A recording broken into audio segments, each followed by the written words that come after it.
ሰላም ጤና ይስጥልን። እንዴት አላችሁ? እንዴት ቆያችሁ? እንደተለመደው በተለያዩ ዝግጅቶች መጣሁኝ። ተከታተሉኝ ዘንድ በአክብሮት ጋበዝኩኝ። ላይክ በማድረግ ጀምሩ። ከወደ ሰሞኑ መነጋገሪያ ርዕሱ ከሆነው ከእሸቱ መለሰ የዶንኪ ቲዩብ ርዕሴ ልጀምር። እንግዲህ በጣም ብዙ መነጋገሪያ ብዙዎች የተነጋገሩበት ያለ ሁነት ነው። እንግዲህ ይህ የዶንኪ ቲዩብ ጉዳይ እስቲ መጀመሪያ እሱ ምን አለ? ምን ተናግሮ ምን አድርጎ ምን አለ? እንስማው። መጀመሪያ ድርጅቱ ሊዘጋ ነው፣ 31 ሰራተኛ ላባረር ነው ስል አይዞ አይባልም። አይዞ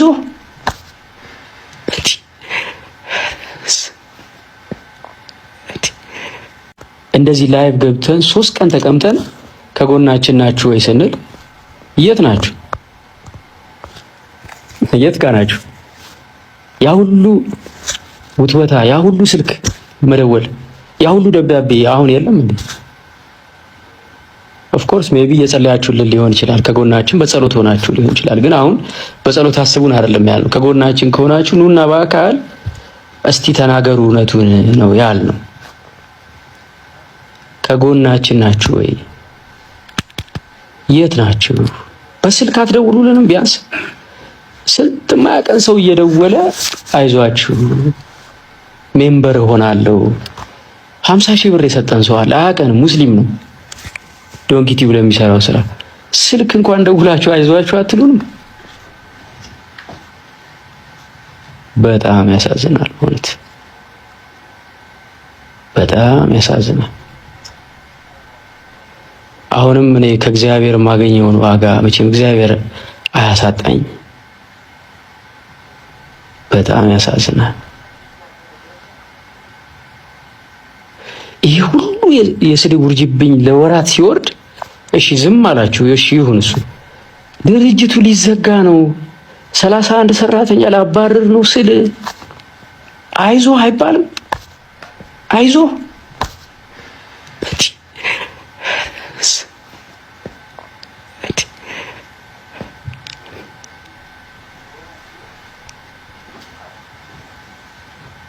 ችግር የለውም 31 ሰራተኛ ቢባረር ማለት ነው የእናንተ ስለተሰራ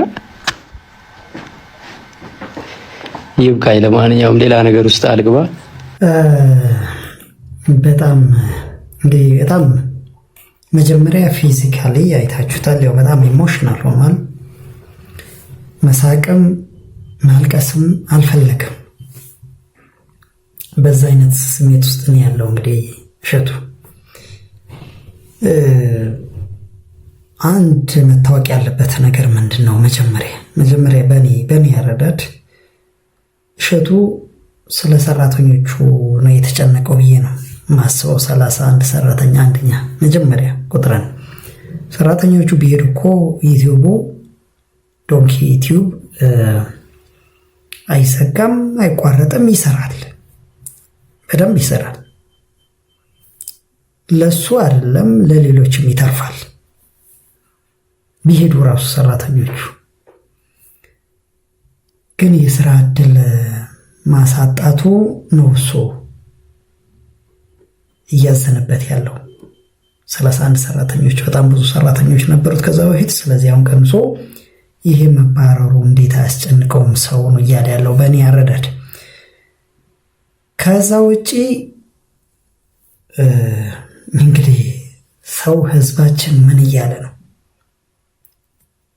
ህዝብ ወይም ደግሞ እኛ እየታዘብኩት እኔ ሁላችንም ጻድቅ ለመጫወት እንሞክራለን።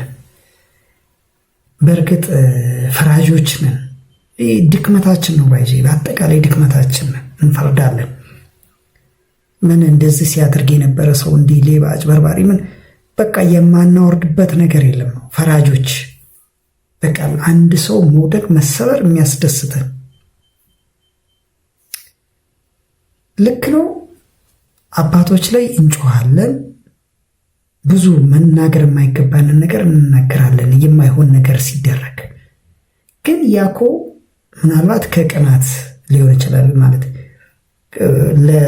ለዚች ቤት ለቤተ ክርስቲያኗ ወይም ደግሞ ለሚያደርገው መልካም ነገር እንዲቀጥልበት ካለ ቅናት ሊሆን ይችላል እንደዚህ የምንቆጣው። እሸቱንም ያው ወጥተው የተቆጡ ብዙዎች አሉ። ግን ፈርጀን እሰይ እንኳንም እንደዚህ ሆነ የአባቶች ጸሎት ነው እንደዚህ ያደረገው እንዴ? የአባቶች ጸሎት አባቶች እንደዚህ ብለው አይጸልዩም። እንኳንም ወደቀ። እኔ ሰው በመውደቅ ሰው ሆኖ እንዴ ምን ያስኮራናል? ወል ምንም ሰው በመውደቁ እኛ የምናተርፍበት ምንም አይነት ካልኩሌሽን የለም፣ ምንም አይነት ሎጂክ የለም። ግን ለማንኛቸውም ግን እንደው ትንሽ አስተሳዝበን ይሄ ነገር ወል ሰው የሚሰራ ሰው ሁሌም ያጠፋሉ። ሁሌም አጥፊ ነው የሚሰራ ሰው። ካልሰራማ ቁጭ ካለማ ያው በቃ በተለይ አሁን ላይ ያለን ሰው ያው መጨረሻ ላይ ቁጭ ብሎ የሚኖር ሰው ድህነቱን ታቅፎ ያው መከራውን ታቅፎ ነው የሚኖረው። የማይሰራ ሰው ማንም ትችት አያቀርብበትም። ድሃ ላይ ትችት የሚያቀርብ የለም። ግን የሚሰራ ሰው የሚፍጨረጨር ሰው ሁሌ መከራ አለበት፣ ይሳሳታል። ሲሳሳት ደግሞ እኛ ብዙ የሰራውን ትተን 90% መልካም ነገር ቢሰራ 10%ን 10% የማይሆን 1% ከተሳሳተ በዛ ስህተቱ ላይ ነው የምንጠቁመው። ይህ የሰው ልጅ ተፈጥሮ ይመስለኛል ባይዞ በተለይ እኛ ላይ ደግሞ ከፋ፣ በተለይ በአሁን ዘመን። ስለዚህ ሲያጠፋ ዝዝጋ አጥፍተሃል ብሎ መገሰጽ፣ ማስተማር፣ መመለስ ነው። ከዛ ውጭ ግን እንዲህ ስለሆነ ነው በዚህ ስለወጣ በዚህ ስላደረገ ግማሾቹም ደግሞ እኔ እሸቱን አላምነው አሁን እንደዚህ ያደረገ አላምነው ይላል ላጭበረብር ነው ምናምን። ወይ ለማንኛቸውም ግን እስቲ ምን አሉ ሌሎችስ? ቀን እኮ ለሁላችንም የሚሰጥ ሽልማት ነው። እሸቱ እንኳን ከሰረ በዋልድባ ገዳማት ላይ ሲያላግጥ አልነበር? ባክተው በግል ጥላቻ አባቶች ላይ አታሳብ። ገዳማውያን አባቶች ለሀገርና ለሕዝቡ ሰላም፣ ምሕረትና በረከት የሚለምኑ እንጂ ለችግር አሳልፈው የሚሰጡ አይደሉም። እሸቱ እኮ የገጠመው የኢኮኖሚና የማህበራዊ አንተ ያልከው ምክንያት አይደለም። አስተውል። ራዕይና ህልም ያለው ሰው ሲከስር ውድቀቱ ጉዞ ማብቂያው ሳይሆን ቀጣዩ ታላቅ ስኬት የሚከፈል ውድ የትምህርት ክፍያ ነው። ምክንያቱም መውደቅን ፈርቶ ካልተራመደ ሰው ይልቅ ተራምዶ የወደቀ ሰው ለስኬቱ ይቀርባል። የምር እውነቴን እኮ ነው። የማይወርቅ የማይከስር ሰው ግን ለመራመድ ያልሞከረ ሰው ነው። ብቻ ህይወት ጣት መውረድ አላት። ዛሬ በከፍታ በስኬት ላይ ያለ ሰው ነገ ሊፈተን ይችላል። እንግዲህ ያው የግድ ነው መውደቅ መነሳት እያለ ነው። ይህ ፔጅም በጣም በምሳሌ አንስቶ ምን ስላደረገ እሸቱ አዲስ አድማስ ኒውስ .com የሚባል ፔጅም ምን አደረገ፣ ምን ተጨባጭ ነገር መልካም ነገር ሰርቷል የሚለውን ነገር በምሳሌ በቃ ካለው ኤክስፒሪየንስ ተነስቶ ማነው የአርቲስት ማን ነበር መስፍን ጌታቸው እናትን እንዴት በጣም በችግር ላይ የነበሩ እናትን አንስቶ ብዙ ነገር እንዳደረገ እንደ ምሳሌ አንስቶ ለምንድን ነው እሱ እንደዚህ የምንሆነው ማለት በሰው በእሸቱ እኮ አይደለም የሚወድቀው ብሎ በደንብ ተንትኖ አቅርቦታል። በእውነት እንዲህ አይነት መልካም ገንቢ የሆኑ ሀሳቦችን ስለሚያቀርብ ይሄ የኛው ድረገጽ በጣም ነው ማለት የኛው ፔጅ በጣም ሊመሰገን ይገባል። እና ሌላም ወንድማችን ከወደ አውሮፓ እንደዚህ ብሏል። አይሆንበትና እሸቱ አሁን የደረሰበት ነገር ሞት ቢሆን ኖሮ እሸቱ አለፈ ቢባል ኖሮ አዳሜ ፕሮፋይልሽን እየቀየርሽ እኮ አቤት አሜሪካ ገዳም ያሰራው አቤት እንትን ያሰራው አቤት እንዲህ የሆነው ማለታችን አይቀርም ነበረ። እውነቱን እንነጋገር፣ የምናውቀው ፋክቱን ነው። ኢትዮጵያ ውስጥ የምትጠላው በህይወት ኖረ የሆነ ነገር ስትሰራ ብቻ ነው። አይዶን ነው። በጣም ግራ የሚያጋባ ነገር ነው። እና እሸቱ የለቀቀውን ነገር ሙሉን ዛሬ ነው የተመለከትኩትኝ። ግን ዩቲዩብ ላይ ገንዘብ ይገኛል የሚባል ኮንሴፕት ስላለ ብቻ እንዲህ የሚነቅሉ ሰዎች አሉ። እኔ በጣም ግራ የሚያጋባኝ ነገር ማለት ነው። ሶሻል ሚዲያ ላይ ገንዘብ ይገኛል፣ እየተገኘ ነው፣ እርር ድብን ማለት ትችላለህ። አርፈ አንተም ሰርተ ማግኘት ትችላለህ። ካልሆነ ቶ እንግዲህ ምን ታደርገዋለህ? ያስተምረናል፣ መክረናል፣ ብዙ ሰው እየተናገረ ነው። ወደ እሸቱ ስመለሽ እሸቱ በአገራችን የሚዲያ የሶሻል ሚዲያ ታሪክ በተሻለ መንገድ እንዴት መጠቀምና መስራት እንደምንችል ያሳየ ወንድማችን ነው። ስህተት አልሰራም አይደለም፣ የሚሰራ ሰው ይሳሳታል። የሰራውን ስህተትም ለማረምም ይቅርታም ሲጠይቅ ተመልክተነዋል። ያለንን ሀሳብ እኔም ባለኝ ነገር መናገር አይቀርም ተናግሬያለሁ። ግን እናበረታታ። ሰው ማለት ሰራተኞችን ከማባረር እስቲ አሪፍ ኮንቴንት ማየት የምትፈልጉ ሜምበር ሁኑ ነው እኮ ያለው እሸቱ። እና የትልቅ የሆነ ሜምበርሺፕ ልመናና እንትን አድርጋችሁ የምታዩት ሰዎች ለምን አንዳንዴ አንድ እርምጃም ተራምደ እንመልከት። ምክንያቱም ሜምበርሺፕ በቃ ይሄ ናቲንግ ምንም አዲስ ነገር የለውም። እዚህ ቲክቶክ ላይ ብዙ ሜምበርሺፕ ያላቸው ሰዎች አሉ፣ የተለየ ነገር ሳይሰሩ በቃ ወዳችሁ ነው ሜምበርሺፕ የሆነ ከኪሱ ሄዳ አትሰጥም። ያለው የፈለገ ይሰጣል። ከሚሰጠው እሪ ለሚለው አንተ ለምን እንደምታብድ ነው ግራ የሚገባኝ። ለማንኛውም እሺ ይመች፣ በርታ፣ ተመንደግልን። እኛም ያንተን ፈለግ እያየን ሚዲያ ላይ እንዴት ጥሩ መስራት እንደሚቻል እየተማርን ነውና እንቀጥላለን። አንተም በርታልን ለማለት ነው። አመሰግናለሁ። እናመሰግናለን ወንድማችን። ሰው ከሰራ የሚሰራ ሰው ለማበረታታት ምንድነው እሱ የሚያግደን? እንዲህ ምንድነው ልቦናችን እንደዚህ ጨለማ ያደረገው? ይሰራል፣ መልካም ነገርን ያደርጋል። ቆይ ኮሚሽን የሚባል የቤተ ክርስቲያን ስራዎችን በኮሚሽን ይሰራል። አንድ ትልቁ ክስ ሳይሰራ ነው እንዴ? ኮሚሽን ራሱ ቢሰጠው ምን አንተን ነገር አለው? ምን አዲስ ነገር አለው? ቢወስደስ ሰርቶ እኮ ነው ቢወስደስ።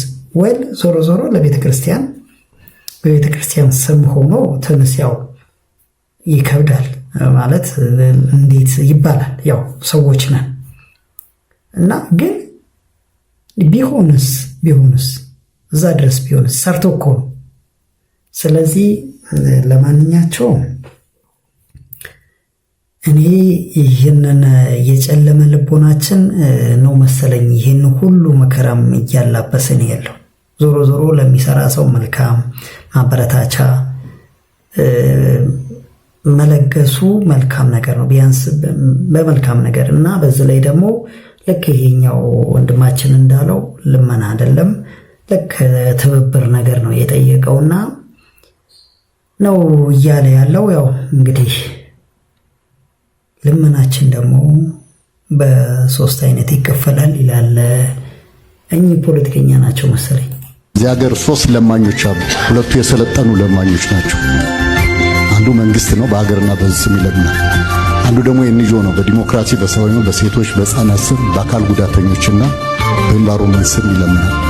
ሶስተኛው ያልሰለጠነው ለማኝ ደግሞ ራሱን ወክሎ መንገድ ላይ ቁጭ ብሎ ይለምናል፣ ወይም ቤተክርስቲያን ደጃፍ ላይ ይለምናል።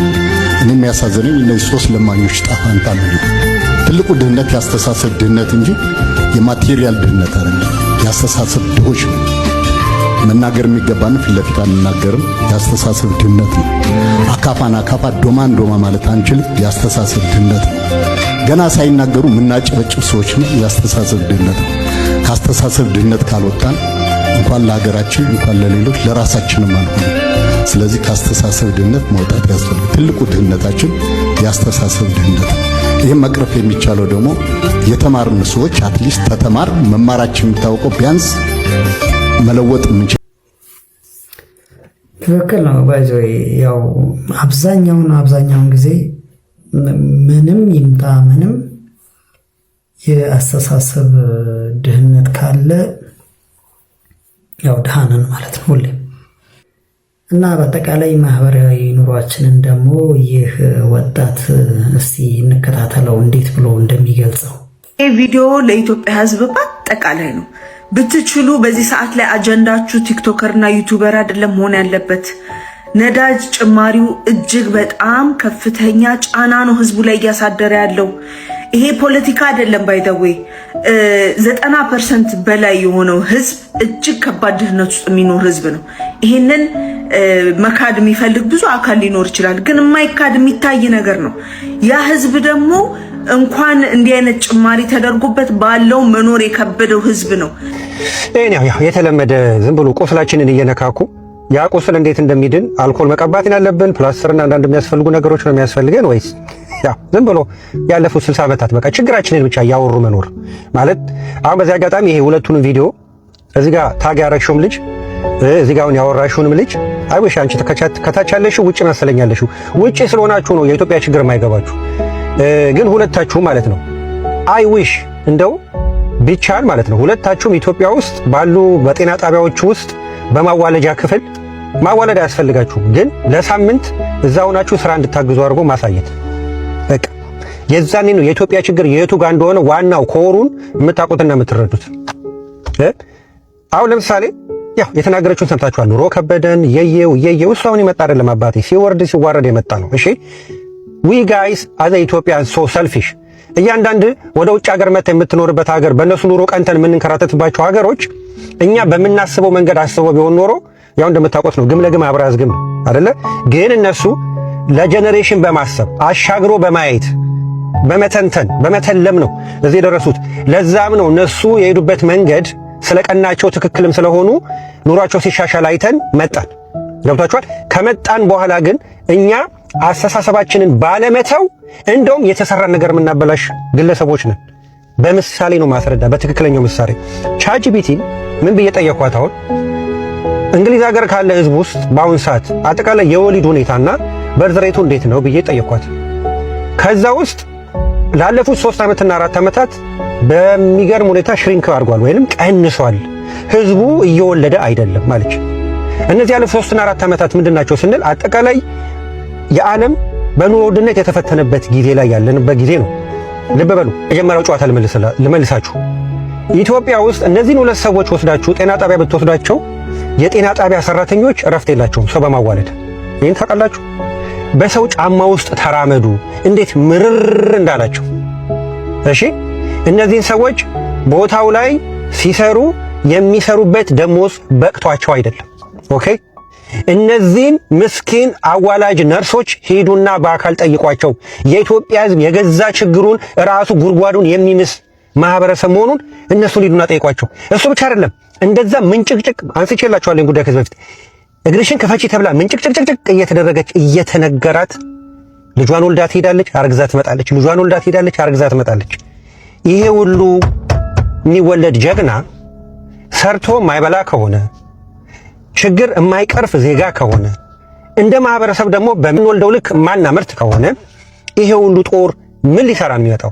እቺስ እህት እንደዛ ምንጭቅጭቅ አድርገው እነዚህ ሰዎች እኮ ምንጭቅጭቅ የሚያደርጓት እኮ ስልችት ስላላቸው ነው። ምክንያቱም አንደኛ እንዋለዳለን፣ ኢኮኖሚ አልገነባንም። ኢኮኖሚ ሳንገነባ ጥሩ ነገር ሳይኖረን ለነርሶቻችን መልሰን ጥሩ ብር አንከፍልም። ታዲያ ቢሰለቻቸው ይፈረድባቸዋል። አያችሁ አይደለ? ችግራችን ተያያዥ ነው። አንዳችን ላይ የምንጠቁመው ነገር አይደለም። ርዕሱ ራሱ ሰፊ ነው። እናንተም በ3 በ4 ደቂቃ ተናግሬ እሱን ራሱ መስማት አትፈልጉም። የኢትዮጵያ ሕዝብ ቁርጡን እነግርሃለሁ፣ እንደ መሪ አይነገርም። እኔ ግን እንደዚህ ጋር እነግርሃለሁ፣ ቱ ሌት የእናንተ አልፏል። ከዚህ በኋላ የምትኖረው ትኖራለህ፣ የምትሞተው ትሞታለህ። የሚቀጥለው ጀነሬሽን ግን ሁሉም ሀገሮች እንዳደረጉት ራሳቸውን እንደ ሻማ አቅልጠው ለሚቀጥለው ጀነሬሽን መሰረት ጥለው ያልፋሉ። ያ ነው የሚሆነው ከዚህ በኋላ ኢትዮጵያ ውስጥ። እስከዛሬማ የተገኘችውን ዕጣኗንም ወርቋንም ምኗንም ትበላለህ፣ ወደ አይነ ምድር ትቀይራለህ። ይሄ ነበር ያለፉት 60 እና 70 ዓመታት ትሬንዳችን፣ ሲወርድ ሲዋረድ የመጣው። ማንም ለትውልድ አስቦ ተንቀሳቅሶ ያውቅ። ስለዚህ ከዚህ በኋላ ቁጭ ብለህ ያለችውን ገንዘብ ወደ አይነ ምድር እየቀየርን ከዛ የሚቀጥለውን ጀነሬሽን መከራና ብላው ከሆነ ጨዋታ ከዚህ በኋላ ይሰራል። ስለዚህ እንዴት ባለበት ሁኔታ ተናበን እንሂድ ነው የሚያዋጣው። ከዚህ በኋላ ያለችንን ጊዜ እንዴት እንጠቀም ነው እንጂ አዳሜ ከዚህ በኋላ ለተወለድከው ኢስ ቱ ሌት። ለምን አባቶቻችን አልሰሩም? አባቶቻችን እንዲሰቃዩ ደግሞ አያቶቻችን አልሰሩም። እንዳልኳችሁ ነው። ሁሉም የተገኘችውን ገንዘብ ወደ አይነ ምድር እየቀየረ ነው እቺ ነገር ያስረከቡን። ወደድክም ጠላም እውነቱ ይሄ የሚገርም አገላለጽ ነው እና ያው መቼም እንስማማበታለን በተወሰነ መልኩ። ስለዚህ ግማሽ የኢትዮጵያ ችግሮች በደንብ የሚንጸባረቁበት ቦታ የት ነው አለ? የማዋለጃ ክፍል ውስጥ ነው አለ። ይህ አይመስልም ግን ማለት በቃ ምን ሎጂካሊ ትክክል ነው። ያው ሌሎች ነገሮች ቢቀሩ ማለት ነው። ስለዚህ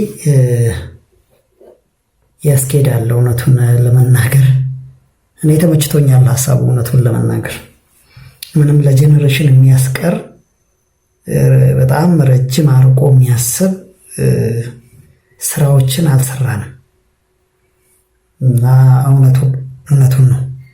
በጥቂት ነገር በሰፈር በጎጥ በመንደር እየተደራጀን የምናደርገው ነገር በተለይ አሁን ላይ ደግሞ እጅግ የከፋው የእርስ በርስ ግጭት፣ ጦርነት፣ አለመረጋጋት፣ ሰላም እጦት ምንም ሊያፈናፍነን አልቻለም። ወደ አባቶቻችን እንመለስ እስቲ። እኚህ አባት ብፁዕ ወደ ገዳም ገቡ ይላል አንድ ፔጅ ላይ። እንግዲህ እውነት መሆኑን አንዳንዶች እውነት አይደለም ይላሉ። ግን አቡነ እንድርያስ ናቸው እንግዲህ ገዳም ወለምንኩስናቸው ማነው ጵጵስናቸውን ጥለው ወይ ጵጵስና አይጣልም እና ወደ ገዳም ገቡ ጥለው ይላል። እንግዲህ በዛ ላይ ብዙ አስተያየቶች እየተሰጡበት ነው እና ወይ ሲሆን እንደ ሁሎቹም በገቡ ኖሮ ከዛን ሰላምን እንዲሰጠን እግዚአብሔርን ለመጠየቅ ማለት ነው። ሁሎቹ ትንሽ ትልቅ አዋቂ ሕፃን ሁሉም ሳይል በገባና ሰላምን ባገኘን። ምክንያቱም ሰላምን የሚሰጥ እግዚአብሔር እስከሆነ ድረስ ያው እኛ ዝም ብለን ነው የምንፍጨረጨረው የምናደርገው፣ ሁሉን ነገር የሚመራ እግዚአብሔር ስለሆነ እና እንግዲህ ያው መሰየው ነው የሚባል እንደዛ አደረጉ ማለት በጣም የሚደነቅ ተግባር ነው። ምክንያቱም ያው ታየ ምንም ሰላም የሚሆን ነገር የለም። ስለዚህ እንኳንም በእኔ እምነት ያው እንግዲህ ትልቅ ተጋድሎን መረጡ። ለሀገርም ለሳቸውም ለሀገርም የሚበቃ ትሩፋትን ለማንኛቸውም ያው በረከቶ ይደረብን ብለናል። ወደ የኢብራሂም ትራኦሬ ሀገር እንሂድ። እንግዲህ ምንድነው እሱ እየተባለ ያለው ዛሬ ላይ ይህ መሪ በጣም ያው እየተደነቀ ያለ መሪ ነበር እና በእምነቴ ሙስሊም ነኝ፣ ነገር ግን የሸሪዓ ሕግ እዚች ሀገር ላይ አይተገበርም አለ እና ምንድነው እሱ ነገሩ? እንግዲህ ሙስሊም ነው፣ መሪ ነው፣ የሀገሪቷ መሪ ነው እና ሸሪያን ያው እንግዲህ እስላማዊት ላትሆን ትችላለች። በብዛት ያው እስልምና እምነት ተከታዮች የሚኖሩባት ሀገር ትመስለኛለች እንዳጠቃላይ። እና ለምንድነው ሸሪያ ህግን የከለከለው የሚለው አንድ የሆነ መነሳት ያለበት ነጥብ ይመስለኛል። ምንድነው እሱ ችግሩ? ያው በሸሪያ ህግ የምትመራ ኢራን አለች እና ምንድነው እሱ ችግራቸው? ምን ችግር ይዟል? የኛም አንዳንድ መመሪያዎች እንግዲህ እየጸደቁ ነው ወደኛ ጋርም። ስለዚህ ከዛ አንጻር የሆነ መታየት ያለበት ነጥብ አለ ማለት ነው። ለምንድነው እሱ ያንን ነገር የከለከለው? በእምነቱ ሙስሊም ሆኖ ሳለ ለምን ከለከለ የሚለው እንደ አንድ መወያያ ነጥብ ሊነሳ ይችላል የሚል ሀሳብ አለኝ። ወደ ሌላኛው ጉዳይ ስገባ ደግሞ ሌላ ቤተ እምነት ይሄ ወጣት ስልክ ደውሎ ጸሎት እንዲጸለይለት 5000 ብር ክፈል ተባለ። ምንድነው እሱ ጉዱ? 5000 ብር የሚያወጣ ጸሎት ምን አይነት ነው? ሄሎ። አቤት። ሰላም፣ እንዴት ነህ? እግዚአብሔር ይመስገን።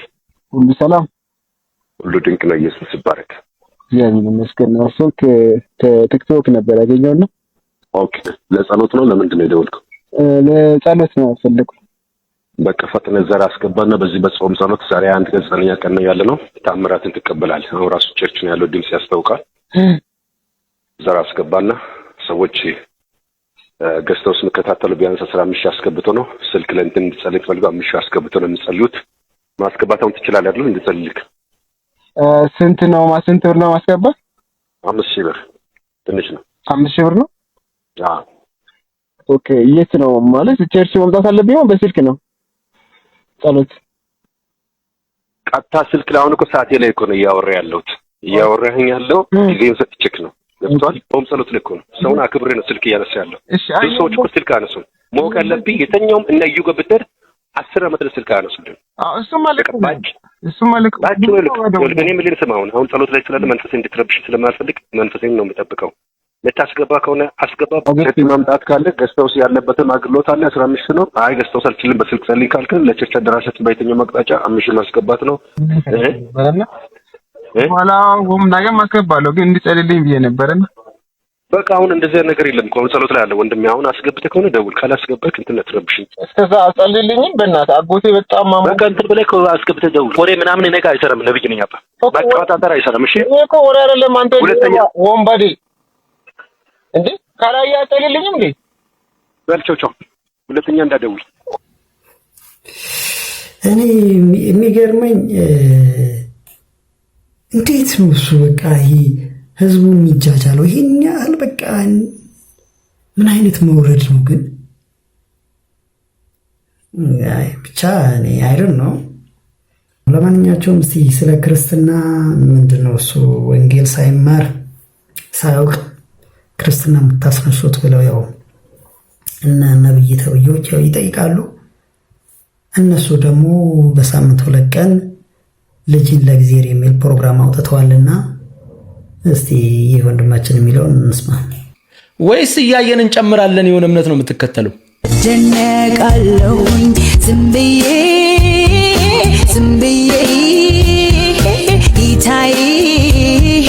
ጌታዬ ዋንተ ገረማለሁኝ። እንዳልካቸው ዘነበ ነው ይህንን ቪዲዮ አጋርቶ ያየሁት። በአመት 2 ጊዜ ልጆችን ለጌታ የመስጠት ቀን ያከብራሉ እነዚህ ሰዎች። እኛ ግን ልጆቻችንን የክርስቶስን ልጅነት የምናገኝበትን ጥምቀት ስናስጠምቃቸው ህፃናት መጠመቅ የለባቸውም አላመኑም እና ይላሉ። እና አንተ ጌታ አምጥተው ነው አሳምነህ ነው ልጅህን ለጌታ እየሰጠ ያለው? የክርስቶስን ልጅነት የምናገኝበትን ጥምቀት ክርስቶስ ኢየሱስ ራሱ ተጠምቆ ያሳየንን ጥምቀት ልጆቻችንን ስናስጠምቅ አይ ላላመኑ ልጆች ጥምቀት አይሰራም ትላለህ። ነገር ግን አንተ የራስህን ልጅ ለጌታ ወስደህ ትሰጣለህ። ከየት ነው ያመጣኸው ለጌታ ልጅን የመስጠት ፕሮግራም ባክህ? ወይስ እያየን እንጨምራለን የሆነ እምነት ነው የምትከተለው? በህይወቴ ለመጀመሪያ ቀን ነው አንተ ስምህን ጠርቼ ቪዲዮ ሰራ። በጣም ስላስገረመኝ ነው ይሄንን ነገር የማደርገው።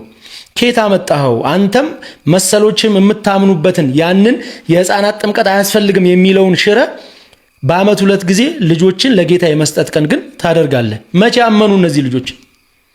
ወይስ የእናንተ ልጆች ለብቻ የሚያምኑበት መንገድ አለ? እሱንም ብትነግረን በጣም ደስ ይለኛል። እና ሼር እያደረጋችሁ አድርሱለት። ቢደርሰው ለሱ መምህራኖችም ጭምር ቢደርሳቸው በጣም ደስ ይለኛል። እናመሰግናለን።